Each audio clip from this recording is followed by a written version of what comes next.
Welcome back to McCarthy Performance. Today we're going to do some prepping on some small block Chevrolet rods.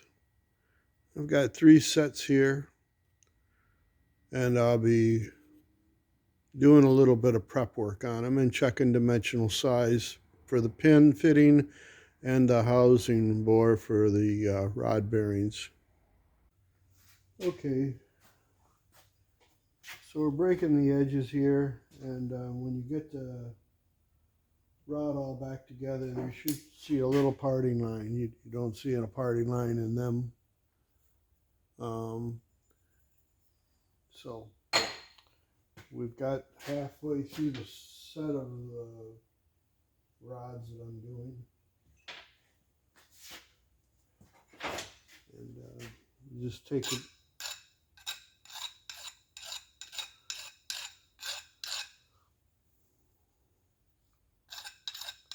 You always want to make sure in the tang area here that there's no metal hanging off that.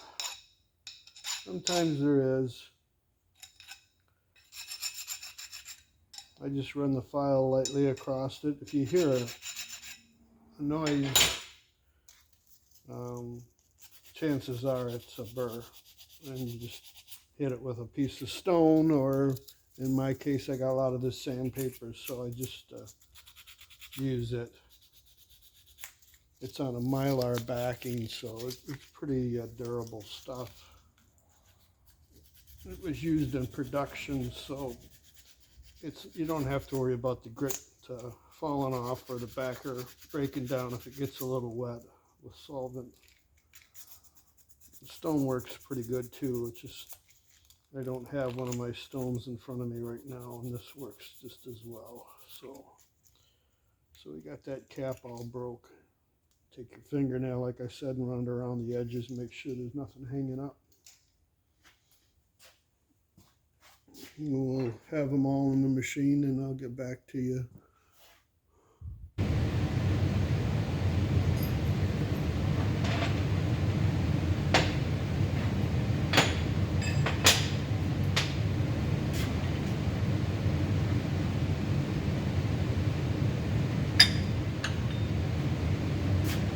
Okay, you know, I break this here and here. Doesn't take much. Just take a file, hit it like that. I break the edge off there. Make sure that there's nothing hanging up on the cap, tabs, or the rod. You just want to break a little bit of it. You can hear that. That means that there's burrs hanging up on the finish of the rod where they meet. That's all you need to do. You can take a stone if you want. You can use a piece of stone, sandpaper. You hit it like that.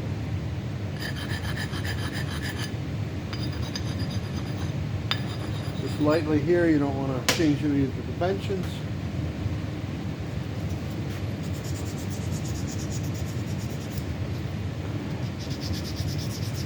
Okay, that one's ready to go. It just needs to be washed.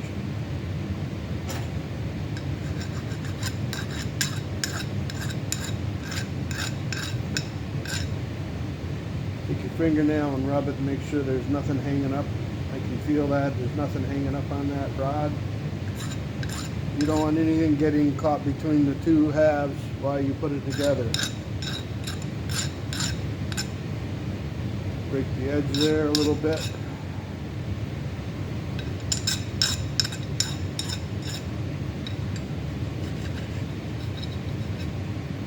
This cuts down on shaving the back of the bearing when you put the bearing into the housing bore. Some guys do it, some guys don't. I do it.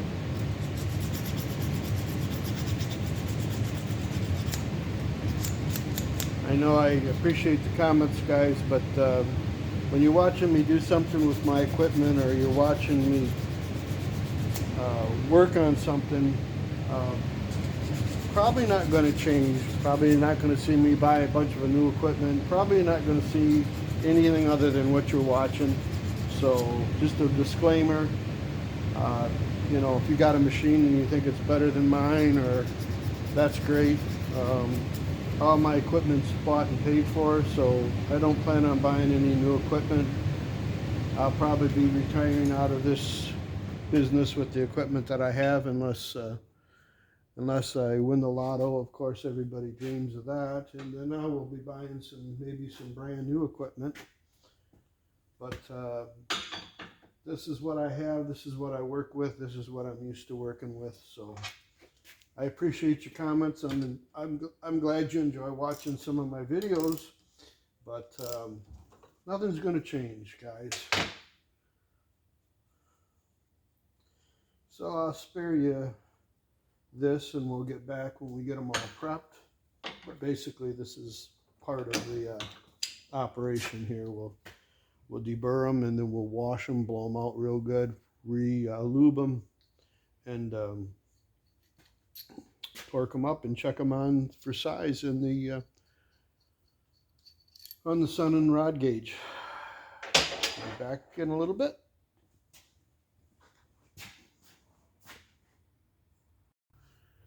Yeah, I wasn't going to bring this up about these rods, but these are Eagle rods. And you know, the rods aren't bad, but what they did with these rods is they made them so they increase the stroke clearance, and they've cut them. And they've cut back the bolts. And they are like a razor.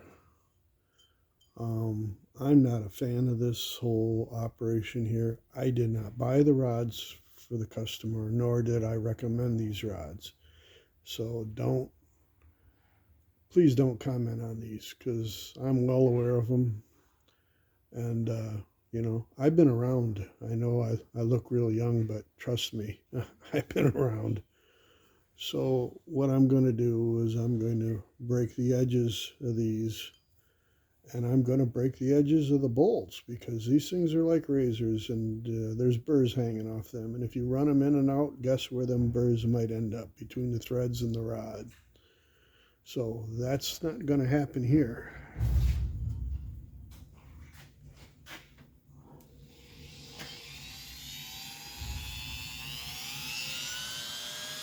And there's metal hanging right off that one right now. So you can pretend you don't see this and put it in an engine, but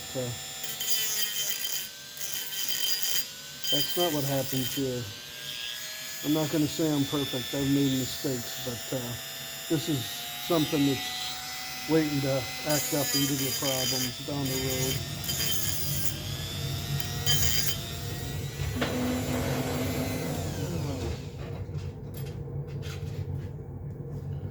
Let's see, I can show you right here. You see that? Yeah, it's part of the rod that they milled off, and they never broke the edges, and that's hanging right off the rod. So, you know, you guys, some of you guys know better. I'm sure you do. But if you think you're going to buy a set of rods and just throw them in an engine, God help you. This stuff isn't A, B, C, and D, you know. Over the years, they've made this stuff easier to work with, and they've made it more user-friendly. But if you think you're going to just take a set of rods and throw them in without checking them, you got another thing coming.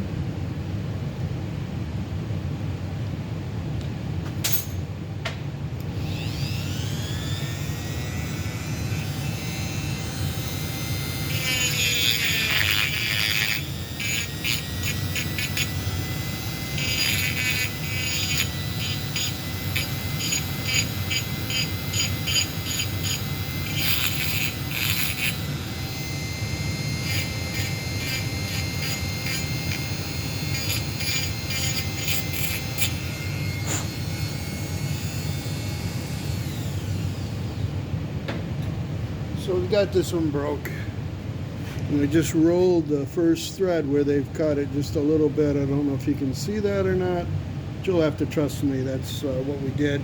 There's nothing hanging off of them. I just thought I'd make a mention of that. The rod bolts will be cleaned up and deburred too as well. Okay, I want to show you this. Maybe explains why I do the things I do. This is metal, and that's from the connecting rods. What I have here is MX wheel or a crate X wheel. That is rubber, and it's got grit suspended in it. This is like an 80 grit wheel, and it's pretty well wore out. But we're going to use that to break the edges on the rods. So I'll put you up on the tripod here, and I'll do a few of them for you. I've broke them with a stone lightly. You just want to roll the edges and make sure there's no burrs in them.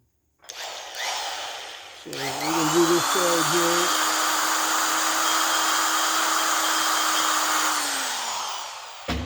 We just want to polish it up a little bit and break it. I can run my hand over it now. I couldn't run my hand over it before. It would take the skin off my finger, and I'm not exaggerating. Then you want to make sure you get all the stress risers out. There's a little sharp edge right there where they milled it.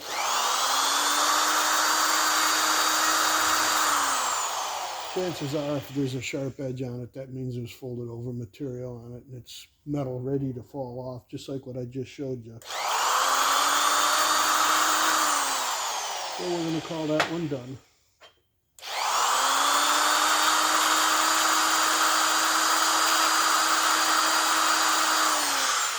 And you know, the test is just run across it. If it feels good, chances are you'll be all right. You want it to feel like an old bar of soap. Nice and smooth on the edges.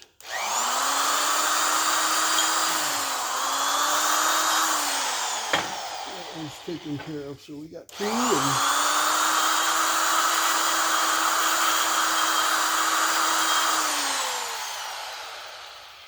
It feels good. And make sure there's no metal hanging off of it.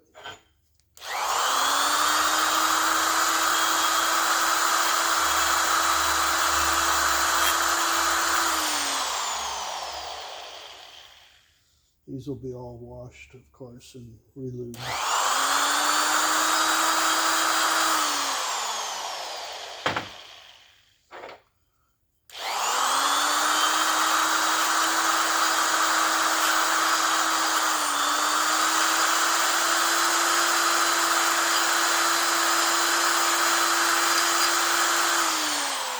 Well, the company shot peens these, and the reason why they do that a lot of times is if there's any sharp edges, it'll blow them off over there, or knock them off. Well, you know, after these have been shot peened, they milled them, so we have to go back and make sure that there's no metal hanging off.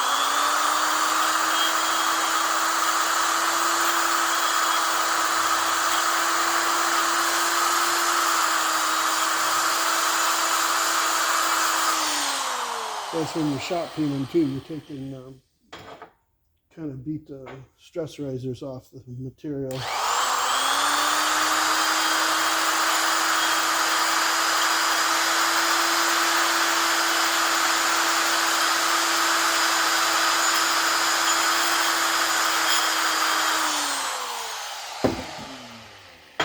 feels good.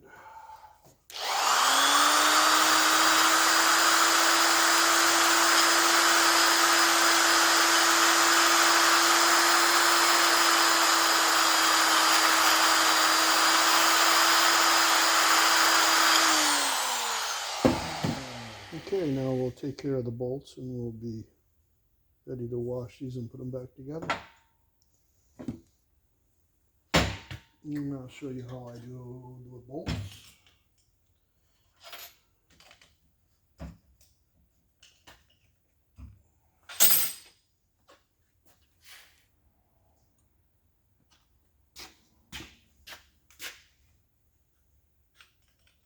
Again, we're using an MX wheel.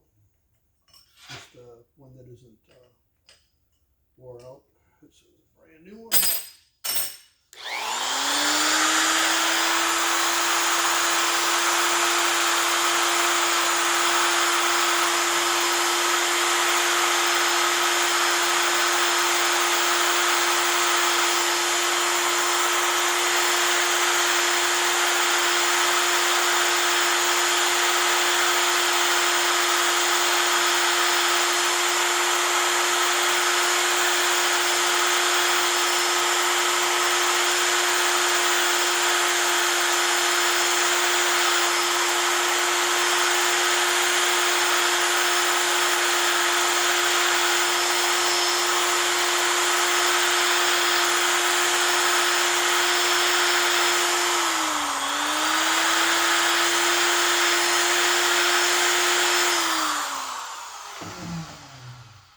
Okay, we're not trying to take any more threads off that they've already taken more off than I'd care to take off, but we're just breaking them a little bit. So I'm going to measure the housing bore on all the rods that I have. I have 2 sets of scats and 1 set of eagles. So we'll start going through them.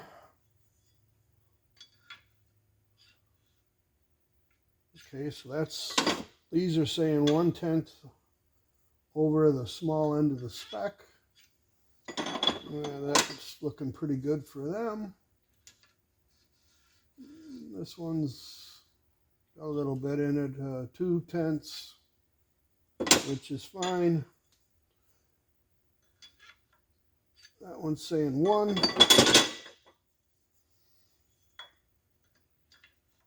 That one's saying 1. That one's saying 1. These are the other set of scats. 1.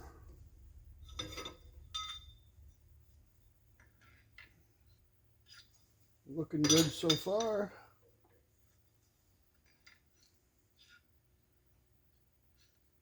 Yep.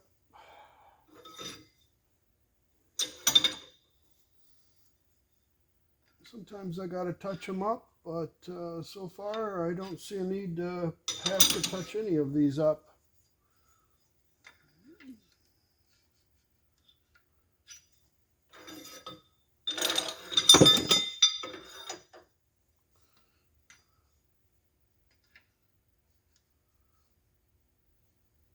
This one's a little bit bigger by 1/10.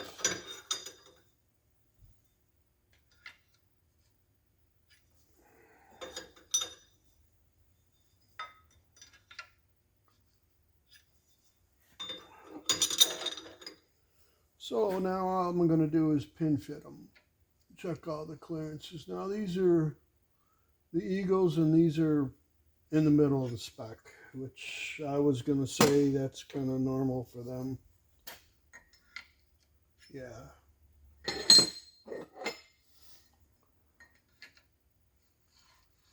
This one's a little bit bigger by 1/10.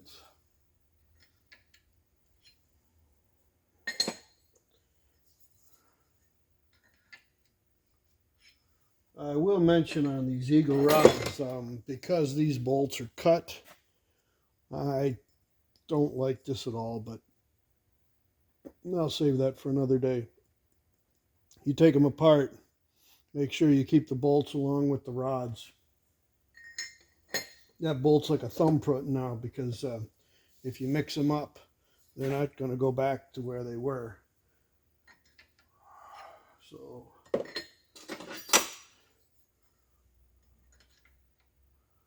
So yeah, the Eagles are all within a 1/10. So are the scats. So we're going to get out the wrist pins and pin fit these.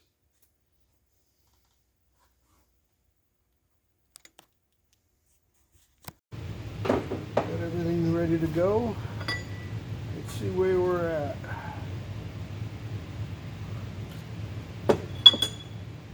It takes some material out of them.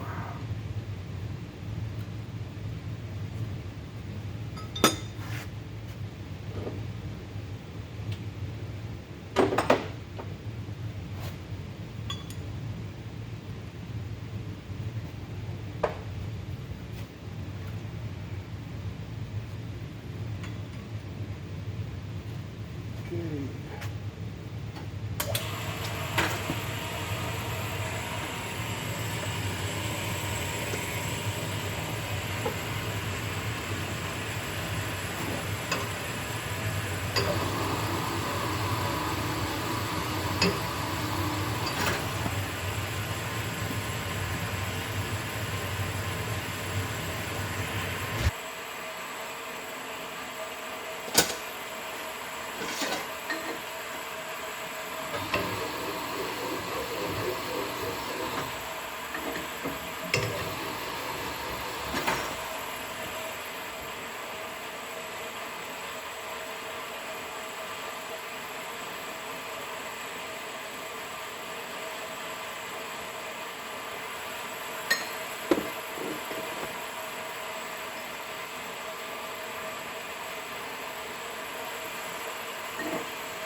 Well, there's 3 sets of connecting rods all checked and pin fitted. Thank you for watching.